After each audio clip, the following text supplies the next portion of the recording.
lagi di channel SMK Swadaya Semarang bersama saya Dini Aprilia Dewi sebagai host tentunya. Hari ini kita kedatangan tamu istimewa, siapa? Nah, selamat datang Pak Umar Said. Ya, Pak Umar Said beliau adalah Ketua MGMP Bisnis Daring dan Pemasaran Jawa Tengah. Dan selamat datang Pak Fathul Amin. Ya, selamat datang Pak Faris Fanani. Terima kasih Mbak Dini. Ya, berhubung masih muda kita panggilnya Mas ya, nggak apa-apa ya. Oke.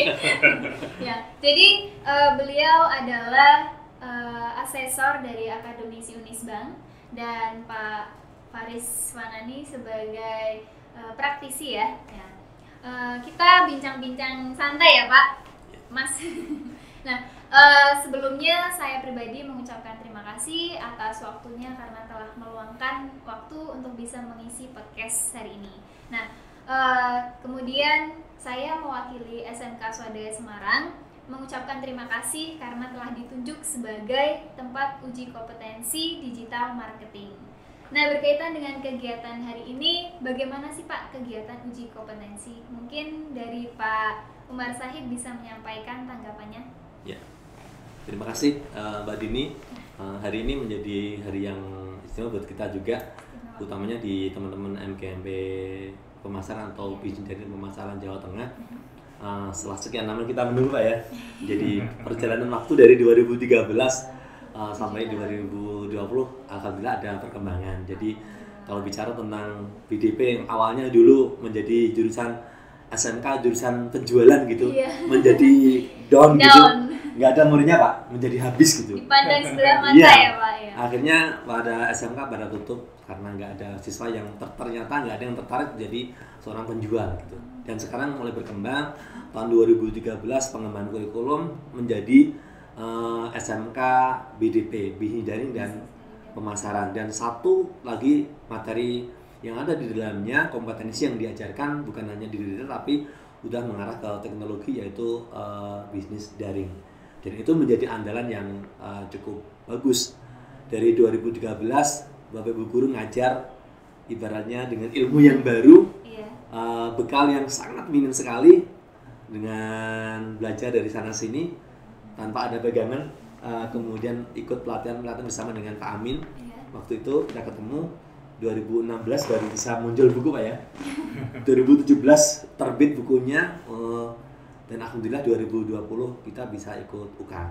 Jadi UK ini bagi saya secara pribadi dan buat teman-teman banyak manfaatnya. Karena apa? Nanti Bapak Ibu guru akan menjadi lebih mengerti dengan gaya ngajar kita. Materi apa yang sebenarnya kita ajarkan kepada siswa. Kalau kemarin hanya pegang pada buku, sekarang pegangannya bukan buku lagi tapi SKKNI dan KKNI gitu Pak Faris ya. Jadi memang itulah yang harus kita lakukan, mau nggak mau di Bapak Ibu guru harus coba melakukan pembelajaran yang berkualitas, acuannya jelas, standar kompetensi kerja nasional Indonesia dan kompetensi kerja Indonesia itu menjadi acuan dalam pembelajaran, dan isinya akan menjadi lebih maksimal ketika Bapak Ibu guru udah ikut UK. Kenapa? Dengan ikut uji kompetensi ini mengerti, oh ternyata siswa itu harus kompeten di bidang ini toh. Materi yang diajarkan seperti ini, ke dalam materi seperti itu gitu. Itu menjadi awal yang bagus. Meski saya hitung dari guru-guru pemasaran yang ikut di uji kompetensi ini baru 35 sampai 40%. Nah, karena memang begitu kita sosialisasi di awal gitu, beberapa guru udah down duluan Pak. 160 yang terdaftar, 110 yang ikut uji Pak. Lumayan ya Pak. Ya lumayan gitu, masih cukup bagus juga. Tapi kedepannya kita akan coba kasih motivasi ke teman-teman. Jadi ini menjadi awal yang cukup bagus buat kita, apalagi bisa ketemu Pak Amin lagi dengan Mas Faris hari ini. Udah pinjam yang sedikit, banyak hal yang bisa kita dapatkan dari beliau. Dan insya Allah Mas Faris juga ingin support ke kita MGMP di Jawa Tengah. Insya Allah peduli banget untuk kemajuan pendidikan gitu Mas Faris. Ya, terima kasih Pak Umar atas tanggapannya. Untuk mungkin dari Pak Fathul Amin mau menanggapi terkait kegiatan hari ini. Kegiatan hari ini adalah seperti kata Pak Umar, ini adalah perjuangan panjang Bapak Ibu guru dari tidak mengerti menjadi mengerti, kemudian mengajarkan ke siswanya. Kemudian di tahun ini mereka berkesempatan untuk pengetahuan yang sudah dimiliki itu apakah sudah sesuai atau belum dengan kebutuhan dunia industri. Nah, di LSPP 3 ini kan yang diujikan kan kebutuhan stakeholder atau dunia industri. Betul. Nah, materi ujinya pun itu adalah sesuai dengan kebutuhan industri, tenaga-tenaga yang dibutuhkan, sehingga dengan bekal mereka mempelajari dari 2013 sampai sekarang ini adalah kesempatan baik, ini adalah potretnya mereka itu sudah kompeten atau belum. Nah, ketika belum itu juga tidak masalah. Kenapa? Karena kan yang dunia industri butuhkan itu mungkin di angka 10, ini masih di angka 5, sehingga nanti butuh proses ke 10 ini ada tahapannya, mereka bisa melewati, mereka bisa belajar. Karena memang kita semuanya tahu bahwa Bapak Ibu guru ini bukan dari orang yang semuanya jagoan pemasaran online. Betul, Pak. Bapak Ibu guru itu kita pahami, khususnya yang dari BDP, satu, mereka usianya nggak sama. Yang kedua, berangkat dengan latar belakang yang berbeda-beda. Yang ketiga, tingkat familiarnya sama komputer beda-beda. Keempat, penggunaan internet juga belum pada untuk jualan, sehingga ini semuanya perlu pembelajaran. Karena memang juga kita semua tahu siapa sih yang jagoan bisnis online. Yang jagoan bisnis online itu adalah orang yang suka jualan, ngerti IT, atau orang IT yang seneng jualan. Itu kan kayak kalau sebuah irisan tuh irisannya kecil. Nah, Bapak Ibu guru, tuntutan kurikulum harus ke sana, sehingga mereka terus belajar ya Pak Umar ya. Alhamdulillah terus belajar, dan sekarang tiba waktunya untuk yang dipelajari itu sampai di mana. Yang penting terus belajar ya Pak Umar. Mungkin itu Pak. Jadi itu Mbak, jadi ini kesempatan yang bagus karena targetnya itu memang guru di seluruh Indonesia itu kompeten semua di digital marketing. Tahap kedua, siswa-siswa yang mereka ajarkan juga harus kompeten. Bisa. Kenapa? Kalau nggak kompeten nggak dipakai sama praktisi, nggak dipakai sama pengguna. Gitu loh. Jadi itu dari saya, terima kasih. Ya mungkin dari praktisinya nih, Mas Faris, bagaimana nih menanggapi hal tersebut? Iya, saya bersyukur ya hari ini kita bisa ketemu ini sebetulnya ini pertemuan langka kalau bagi saya ya. Karena gini, tadi saya sedikit-sedikit bincang sama Pak Umar, Pak Amin bahwa dulu tahun 2010, 2011 yang mungkin mulai dunia digital itu tumbuhnya luar biasa. Kalau dulu waktu kami memulai usaha di tahun 2002 itu nggak kebayang kalau ya 2002 ya, jadi umurnya udah ketahuan ya. Jadi di 2002 betul-betul nggak kebayang bahwa pertumbuhan dunia digital itu sedemikian secepat sekarang ya. Zaman itu masih pakai HP-nya aja masih pakai candy bar ya, yang HP buat ngebuk. Iya gitu. Nah, di perjalanan yang sangat cepat waktu kami usaha di dunia IT, dunia retail, manufaktur, butuh SDM yang kompeten untuk memasarkan itu sulit sekali. Karena para pelaku digital marketing waktu itu hampir semuanya adalah orang-orang yang belajar di jalanan dari kopdar ke kopdar. Karena nggak ketemu struktur kurikulumnya di mana, belajarnya nggak ketemu. Jadi tahun 2009, 2010 itu untuk mendapat pembelajaran digital marketing itu kita ikut workshop yang mahal. Yang mahal itu kalau workshop yang mahal ini biasanya entah 3 hari, ada yang 5 hari, bahkan seminggu. Yang kalau perusahaan ngirim karyawan seminggu itu berarti karyawannya ya nggak kerja, cuma belajar aja. Akhirnya berangkat bosnya. Nah kalau bosnya berangkat, padahal pada saat pembelajaran itu workshop itu ngajarinnya sangat teknis. Artinya bagaimana bikin artikel, bikin backlink, semuanya itu serba pekerjaan teknis yang buat pimpinan perusahaan. Wah ini mendingan karyawan saya yang ngerjain ini. Tapi kalau nyari karyawan yang sudah siap pakai untuk backup digital marketing juga belum nemu. Nah akhirnya mau nggak mau hybrid ini, pengusaha sekaligus yang ngerjain sendiri. Nah ya semakin berkembang memang kebutuhan untuk SDM digital marketer ini cukup besar, sehingga dengan hadirnya LSP P3 untuk uji kompetensi digital marketing ini penting sekali buat kami para praktisi karena sangat dibutuhkan. Bahkan ini SDM kami yang saat ini masih tersisa 60 karena sebelumnya kita termasuk yang terdampak COVID ya. Dari lebih dari 100 sekarang masih tersisa 60, mumpung masih 60 kita nggak lebih dari 1 itu udah banyak Pak. Oh gitu ya.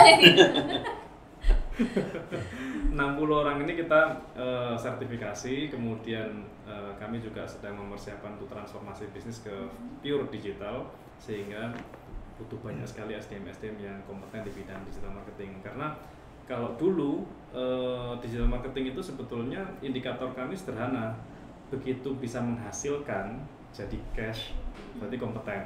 Gitu. Entah pakai kurikulum yang mana nggak jelas, pokoknya jadi duit berarti kompeten. Dan saya yakin hadirnya uji sertifikasi kali ini ya tadi seperti kata Pak Amin, mendekatkan dunia industri sebagai stakeholder. Kalaupun misalnya hari ini belum memenuhi angka 10, minimal dari 5 ke 10 itu ada step yang sudah on the track. Tahapan yang berlanjut. Dan karena ini kenapa saya sebut langka, karena dulu kalau kopdar itu biasanya kelemahannya begini, kalau praktisi itu diajak ngajar itu sulit karena nggak punya background pendidik. Sehingga kalau ngomong ini caranya ngerjain gimana, pokoknya menunggu.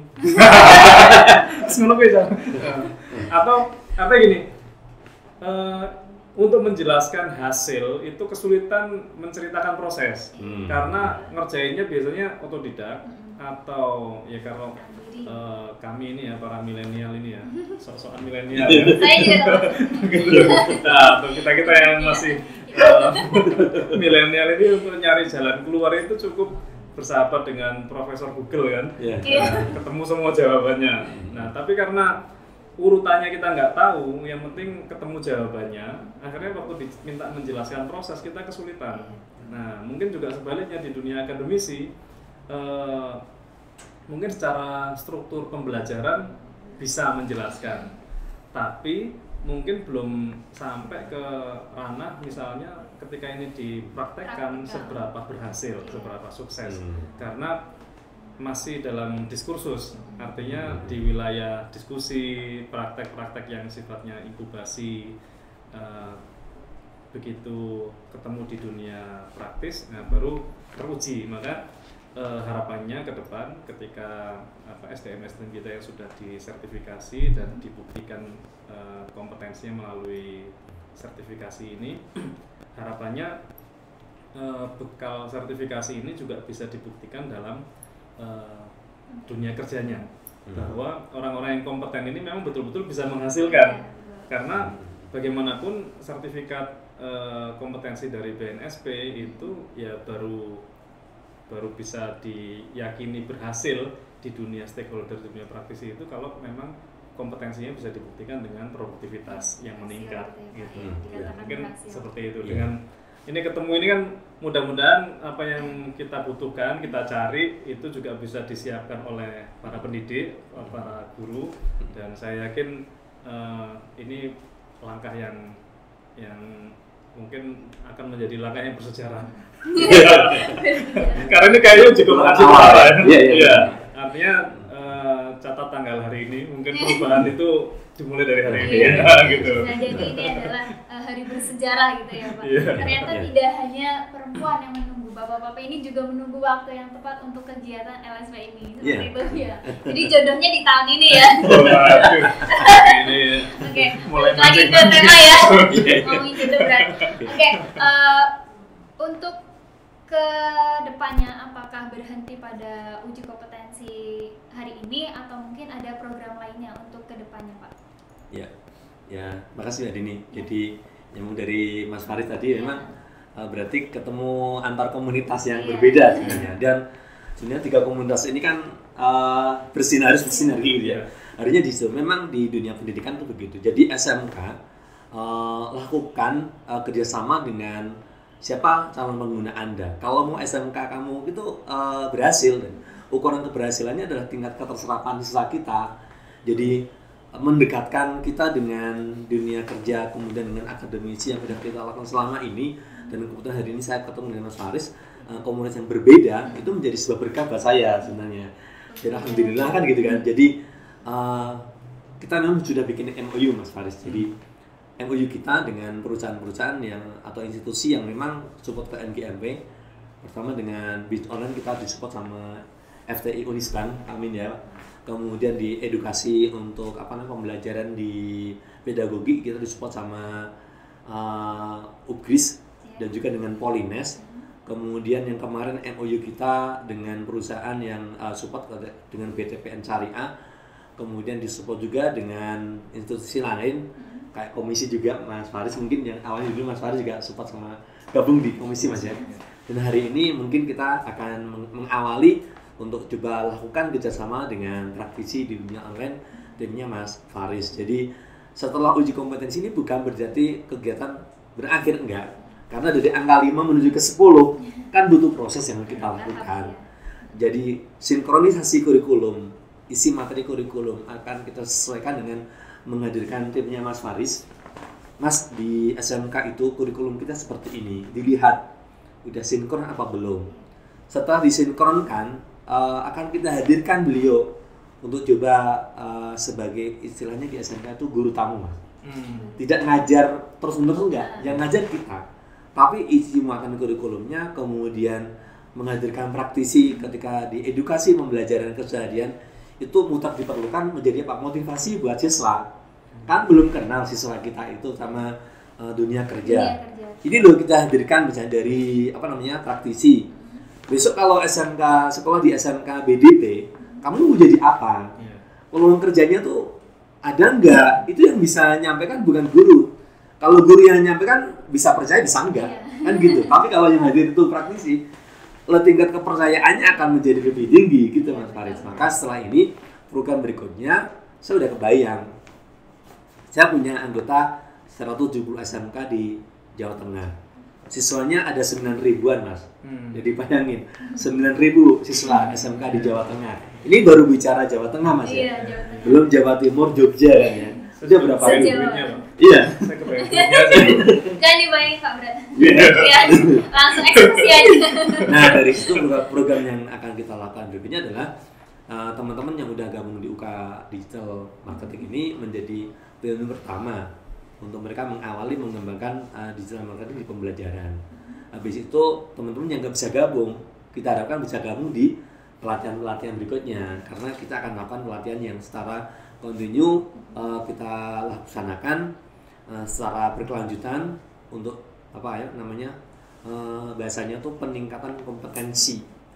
Nanti udah bicara sama Pak Amin juga, kita bikin programnya, kemudian tahun depan yang bisa ikut UK udah lebih banyak lagi untuk bapak ibu gurunya dan berkesempatan juga untuk siswanya kan gitu.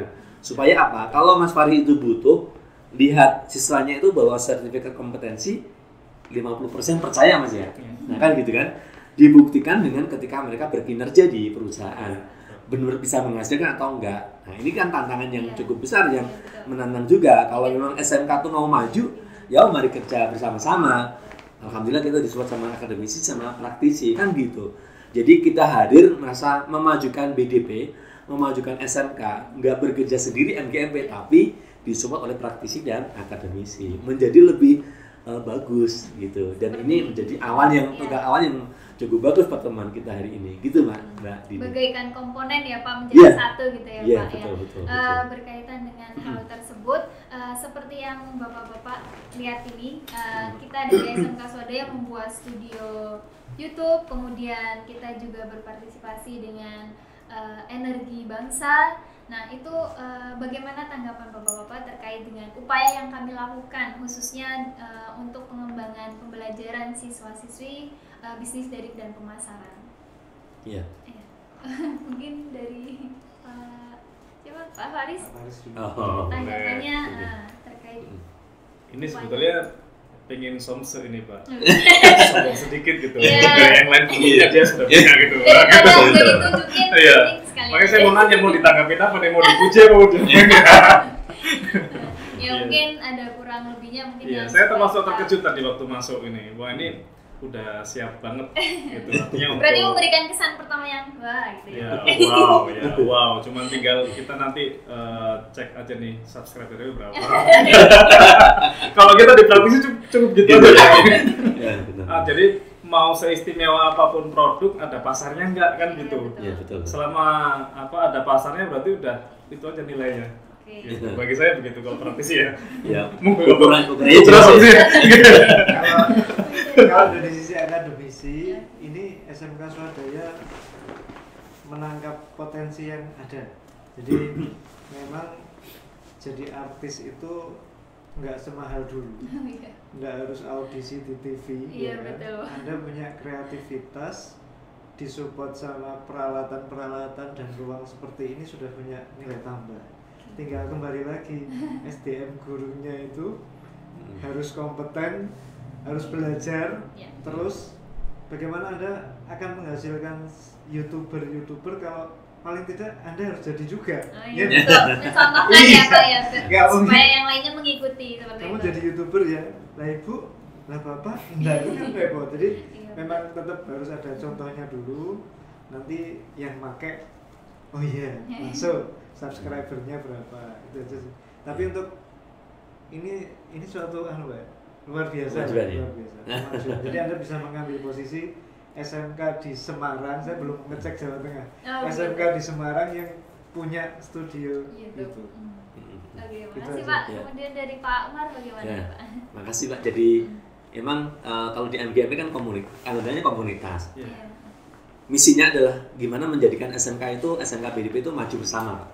Jadi kita bukan berkompetisi, tapi berkolaborasi, saling ngasih masukan, kemudian menjadikan SMK di Jateng itu bukan saya gimana SMK saya menjadi sekolah yang besar, banyak peminatnya, tapi saya besar sendiri. Sekarang nggak masa kayak gitu ya. Iya. Sehingga kemajuan-kemajuan yang ada di SMK dimanapun di Jawa Tengah menjadi acuan buat kita di MGMP. Kemudian kita punya kewajiban untuk mensosialisasikan kepada teman-teman. Kemudian mereka dihadirkan ke sini untuk datang melihat dan meniru. Itu boleh kan gitu kan. Kemarin kita udah lakukan di di Banjarnegara. Kita nggak bayangin Banjarnegara itu daerah yang kabupaten yang pelosok gitu, sepi banget gitu. Ternyata di sana luar biasanya karena ada perusahaan yang support untuk pengembangan SMK BDP. Jadi pengembangan kita sudah ketemu sebuah pola pengembangan SMK BDP ya. Jadi kalau SMK tuh mau maju dan berkembang, memang harus punya partner yang support maksimal. Kalau hanya sekedar sinkronisasi tertulis aja selesai, nggak ada tindak lanjutnya, perkembangannya hanya begitu-begitu aja. Tapi ketika punya bahasanya itu kelas industri ya, di situ di dalamnya ada perusahaan yang ngasih support secara maksimal, maka insya Allah perkembangannya dan dilihat oleh siswa itu menjadi lebih maksimal. Contoh seperti di Bambang itu PT Kombas itu untuk SMK Negeri 1 bawah. Acuannya kan sudah kita ajak teman-teman di Jawa Tengah, ayo datang ke sana, lihat seperti apa, kembangkan kan gitu. Kemudian hari ini kita bisa lihat perkembangan yang ada di SMK BDP di Kota Semarang, SMK Swadaya meski luar negeri gitu ya, SMK luar negeri kan. Jadi perkembangan awal tuh nggak ada di negeri. Kalau kita hitung, jadi permasalahan di negeri itu utama. Gurunya tuh udah 50 tahun ke atas. Kalau mengajarin digital itu kan tersiok-siok gitu ya. Nah kalau yang lain di swasta, kalau di luar negeri itu kan bisa ngambil guru-guru yang masih muda-muda, maka perkembangannya akan menjadi lebih cepat di luar negeri seperti yang ada di sini di Swadaya, disupport sama Energi Bangsa. Kebetulan Energi Bangsa Mas Aris sendiri pernah kita hadirkan juga di forumnya MGMP. Nah dan sekarang kita lihat apa yang dilakukan, sekolah mensupport banget dan harus seperti ini dan menjadi contoh untuk SMK BDP kedepannya dan SMK lain. Jadi ini menjadi sesuatu yang cukup positif juga, meski nanti endingnya adalah kalau praktisi subscribe-nya seperti apa kan gitu kan, dan nilai kebermanfaatannya seberapa besar kan gitu kan, utamanya siswanya nanti kompeten atau enggak kan gitu aja gitu. Nah itu Mbak Dini. Oh iya, terima kasih Pak. Yang terakhir Pak, bagaimana saran dan motivasi dari bapak-bapak mungkin bisa jadi inspirasi untuk teman-teman guru khususnya bisnis daring dan pemasaran nih, bagaimana? Ya kalau saya di MGMP sih Ya. berkembang di komunitas tidak akan pernah harus guru itu nggak akan pernah berhenti untuk selalu belajar. Jadi kemajuan harus selalu disesuaikan. Jadi perubahan itu selalu harus diikuti. Meski kita 50 tahun ke atas gitu ya, tapi kemajuan belajar ada batasannya ya Pak iya, ya. di apalagi belajar tentang IT, digital teknologi, kemudian digital marketing, kewajiban untuk selalu meningkatkan kompetensi itu melekat pada setiap bapak ibu guru. Tanggung jawab moral untuk menjadikan siswanya kompeten, memiliki kompetensi sesuai dengan tuntutan dunia kerja. Kalau kita mengajarkan sesuatu yang nggak dibutuhkan, mau buat apa? Justru pertanyaan besar. Iya, betul. Tanggung jawab moral kita sebagai guru tuh di mana? Kan gitu kan? Dipertanyakan sama praktisnya kan gitu Pak ini. Oke. Jadi terus semangat untuk selalu belajar gitu. Kalau dari saya harus terus kreatif. Yang sekarang ada ini terus dikembangin. Pasar butuhnya apa sih? Ya kan? Kemudian ini masih muda-muda benar ya Pak? Iya. Luar negeri itu Iya. sama kayak praktisi milenial yang muda-muda. Yang tua agak minggir dulu. Jadi memang energinya tidak pernah ada cerita orang yang disiplin usaha itu gagal. Orang usaha keras fokus pada bidangnya yang lagi tren apa dia tekuni pasti akan berhasil. Jadi ada YouTube, ada Instagram, ada Facebook, dan lain sebagainya, itu potensi masuk aja. Semuanya Karena, terbuka luas ya. semuanya ini kue online tuh gede banget karena modalnya juga tidak sebesar offline ya Mas. Iya. Gede banget, dan itu silakan siapapun di seluruh Indonesia itu bersaing, siapapun yang masuk ke sana dan fokus, saya pikir dapat kuenya. Gitu. Oke, mungkin dari Mas Faris bagaimana? Kalau saya karena konsep dasar semua usaha itu kan sebetulnya mencari profit. Kalau dari sisi SDM itu nyari SDM yang produktif. Nah, produktivitas itu sederhananya adalah ya dibuktikan dengan kompetensi. Jadi semangat kita membangun SDM yang kompeten itu untuk membawa negeri kita ini, membantu pemerintah kita untuk menjadi Indonesia maju. Itu kita tetap membutuhkan banyak sekali SDM yang kompeten. Sehingga apapun yang kita lakukan hari ini ya target kita ke sana, bahwa kita bahu-bahu saling bersinergi. Kita eranya kolaborasi, sudah nggak lagi terpisah antar elemen, mau praktisi, akademisi, industri, itu pasti tidak bisa terlepas karena tetap ini semua adalah untuk bangsa. Jadi kita fokus membangun diri untuk membangun bangsa. Luar biasa sekali. Terima kasih buat Bapak atas waktunya yang telah meluangkan. Ini kami akan memberikan sebuah kenang-kenangan. Ini kami bekerja sama dengan Energi Bangsa. Buku cetakan pertama nih Pak, judulnya Kurikulum Facebook Bisnis. Ini mungkin bisa diterima, silahkan sebagai hadiah kenang-kenangan dari kami. Terima kasih. Jadi enak. Nanti totalan ya. Ngobrol dapat hadiah ya. Ya, jadi seperti yang telah dikatakan oleh tamu kita hari ini, bahwa pembelajaran itu harus terus ditingkatkan. Kita harus selalu mengikuti perubahan untuk menjadi Indonesia lebih baik lagi. Nah, jangan lupa buat teman-teman untuk like, komen, dan subscribe channel hari ini. Sampai jumpa di video selanjutnya. Sampai jumpa.